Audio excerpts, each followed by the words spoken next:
আপনারা দেখতে পাচ্ছেন এই যে কানেক্টিং রডের এই 4 নাম্বার, এখানেও 4 নাম্বার। আর এইদিকে পিস্টনে দেখতে পাচ্ছেন সুন্দরভাবে চিকন সাইড, এই যে চিকন সাইড এটা পাম্প সাইড, আর এদিক মোটা সাইড এদিকে না। সুতরাং এই 4 নাম্বার এবং এই 4 নাম্বার এই চিকন সাইডে এইটার সাথে সুন্দরভাবে মিল হবে। আর এইদিকে দেখুন এই নাম্বারের সাথে এই নাম্বারগুলো মিলাবেন, কানেক্টিং এবং হচ্ছে যে কানেক্টিং বিগিনগুলো এই নাম্বারের সাথে এই নাম্বার মিলে যাবে 2 নাম্বারের সাথে। আর সুন্দরভাবে এইভাবে কানেক্টিং রডের মধ্যে বিগিন পরায় নেবেন। এই যে গজল পিন সুন্দরভাবে পরায় নিতে হবে এবং সার্কিলিপ পরাইতে হবে এবং রিংগুলো সুন্দরভাবে পরায় নিতে হবে এবং রিংগুলো আউলা ঝাউলি করে রাখতে হবে, এক জায়গায় রাখা যাবে না, এক একটা এক এক মুখে রাখতে হবে, তাহলেই ফিটিং হবে।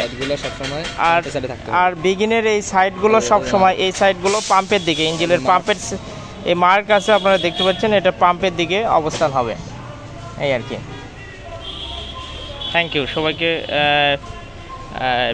পিস্টন এবং কানেক্টিং সম্পর্কে একটা সুন্দর আইডিয়া দেওয়া হলো।